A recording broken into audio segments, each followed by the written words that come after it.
Hey guys, welcome back to Star Wars Timeline. My name is Ben, and today we're reviewing Star Wars The Ewoks Show. I'm on Season 2, and we're going to talk about Episode 5, The Raich. Thankfully, we're back to the full episode length, because the previous reviews we talked about an episodes which were split into two mini-stories, which I guess I was fine with, but I'm happy we're back on track with this. Guys, spoiler alert, I'll talk about the story and characters in this video, so if you don't want to find out what happens, please skip it now. And as always, guys, I always appreciate your kind words and your support. Please like this video, subscribe to my channel if you don't want to miss my future content. Anyway, let's start talking about it. So what happens in this episode? We see Wicket and Latara getting prepared for this Shadow Night Festival, which later in the episode we're going to find out is basically Ewoks' equivalent of the Halloween. And they're looking for these sparkle seeds. Okay, that's all fine. And suddenly, our friends are being chased by this Zumba giant cat.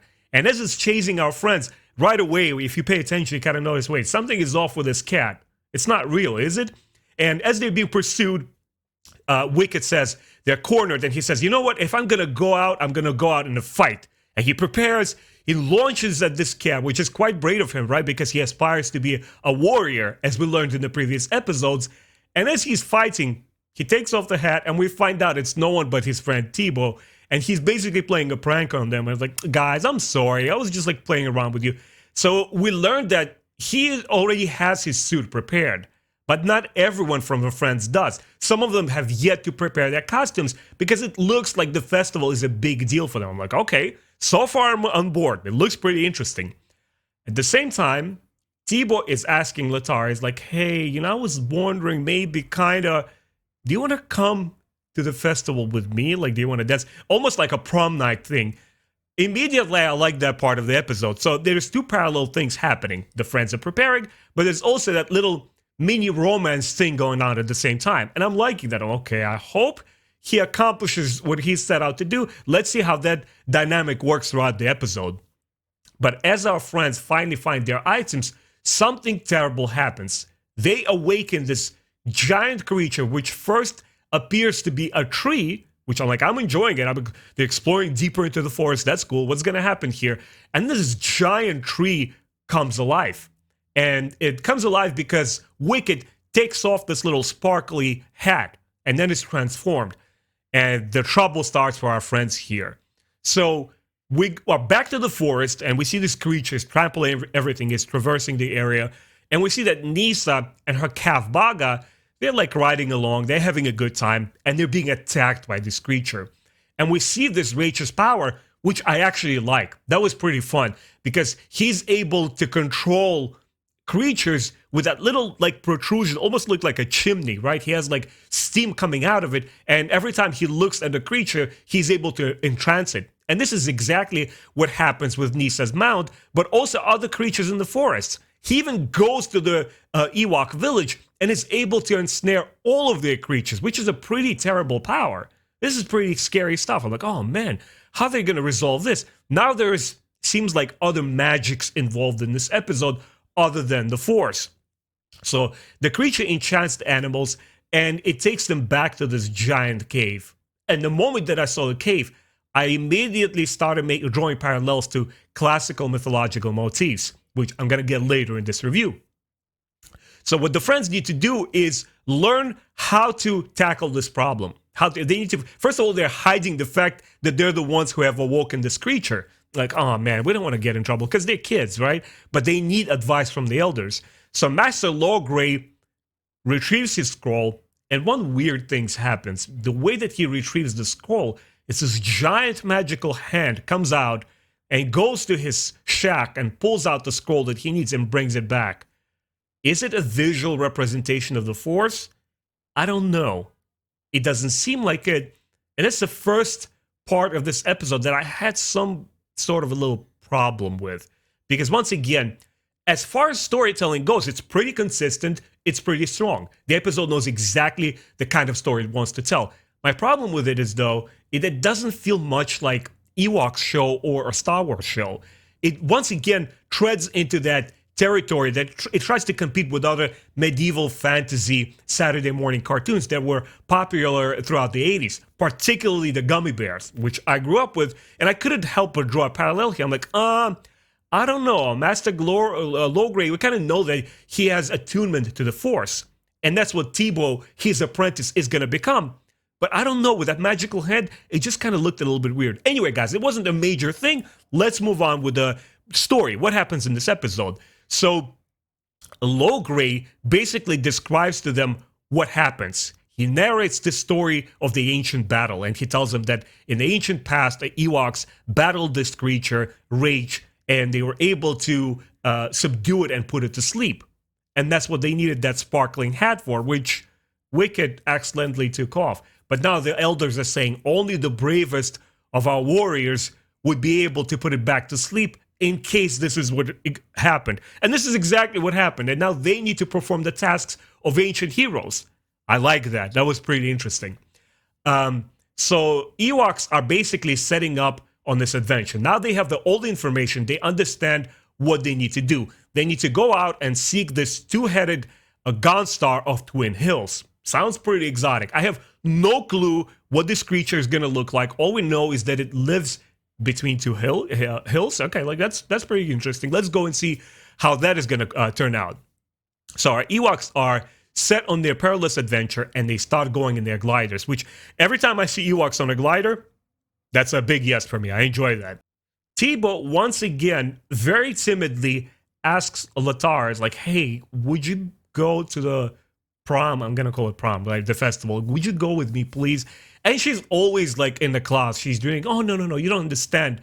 This other Ewok is going to ask me out. I'm dreaming about this boy and that boy. She's somewhere in the clouds where the actual Ewok that likes her, he's like right in front of her, but she's not paying attention. She's like, I can't go out with a Lurdo. And I guess it's some kind of like minor offensive word among Ewoks, like you're dullard or something like that. And she's not paying him any mind. I'm like, oh man, he's trying. Like, come on, give him a chance. Anyway, that little romance thing is being continued here. I'm like, okay, that's pretty fun. So they're traveling, and then suddenly they are attacked by these strange flying creature that doesn't have wings called Husha. To me, I don't know why, it looked like a giant living cloud. Maybe I was thinking of Dragon Ball Z, right? And Kakarot when he's riding the cloud, which is once again from Chinese folk tales, right? The Monkey King is riding on top of this cloud. I don't know, maybe by design that's what this creature looked like. And we're shown in this episode, in the next sequence, that Raich is now feasting on the animals. He's not a good guy. There's nothing redeeming about him. He's actually quite scary. And once again, I'm thinking to myself, this is a pretty scary moment for younger children. Like, oh man, this creature is no good. How are our Ewok friends going to stop him? And fortunately for Baga, the little calf, he's not ready to eat our favorite little creature, because he's like, he pokes at it. He's like, no. It's not fat enough yet. Okay, so we still have time. I like that little device there because it creates a moment of tension. And it kind of rushes our friends along. It's like, hey, there's no time to waste. We got to save all the animals that are still there, still in the cave. So our friends finally meet this two-headed Gonstar, which looks pretty weird. I still can't make up my mind about whether it's weird good or weird bad. Just very weird. Something, I don't know if George Lucas was or wasn't involved, but obviously we see two-headed creatures in the prequels, in Phantom Menace, right, the Tatooine pod racing, and we see it in the Droids show, and now we see it here as well. Very weird-looking creature. Didn't necessarily take me out of the episode, but still, it's like really odd. Anyway, he has the answer. He's like, look, all right, I'm going to tailor you the new cap, because the Dulocs, they also had a problem with this creature back in the day. I was able to help them out. We're going to do the same here. But our friends need to distract him in the meantime. And we also learned that he's the owner of this Husha creature. He's like, he pets it, and we understand that the creature is not really bad, which I was glad. I'm like, okay, it's not a bad thing. I don't know why it attacked the Ewoks. Maybe because they were trespassing or whatever reason. It now is a good guy. And he gives them the sleeping potion, this two-headed Gonstar, and he says, look, put this potion inside his water pot, put it in there, put it to sleep, and we'll figure out how to put the cap on top of it.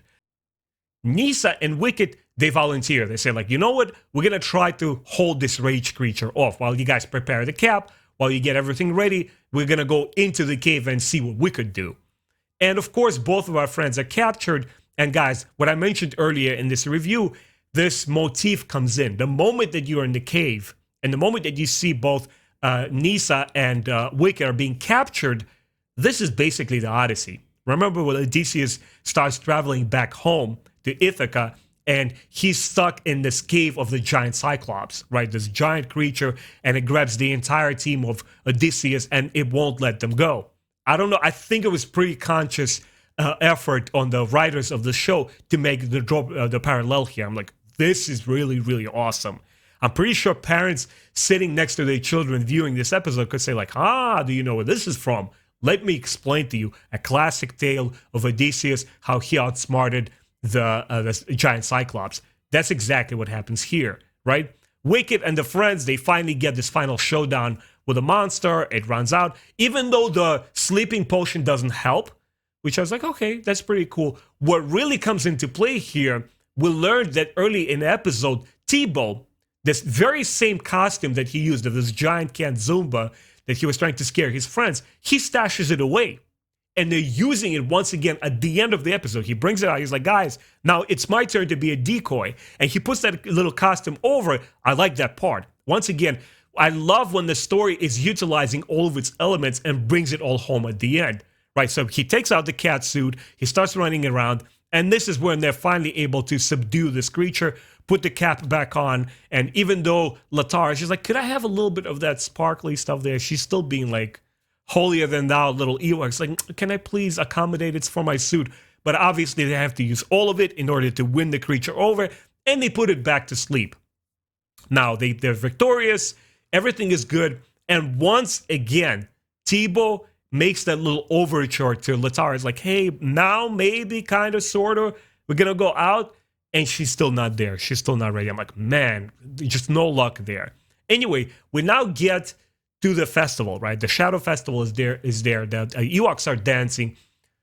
I feel just a little bit weird of all the Ewoks because I guess they're furry creatures. They don't have a lot of garments put on top of them. And now they wear these costumes on top. It's just a little oddity to me. Like, once again, it's not experience breaking, anything like that. I just found it like a little bizarre. It's basically Halloween. It's got to be fun and interesting for kids. Once again, it's delightful stuff. I just had this really like odd moment in there. Anyway, they're sitting there and I'm feeling sad there with Teebo. He's like a loner. And then when Kneesa realizes that like, okay, nobody's here actually to come and dance with me, well, maybe I'll go out with him. You want to dance? Okay. And they start having a good time. And I'm really happy for the Ewoks. And it basically comes to the conclusion there. I'm back to the fact that, I'm happy that the show is back to that full episode format. I prefer that over smaller episodes. And I really enjoyed that little romance arc where one Ewok, as they're going through this brave adventure, he's making a brave personal choice. He's like, I gotta ask a girl out. That's pretty relevant. That's pretty cool. And I'm happy that at the end of the episode, they were able to kind of bond and get together and have a good time.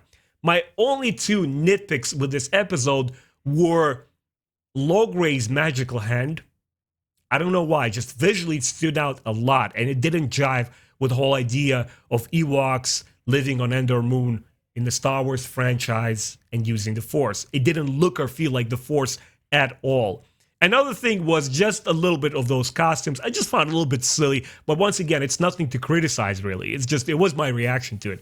So in the end, I would give this episode 3.5 out of 4. It's a good story. It's a well-told episode.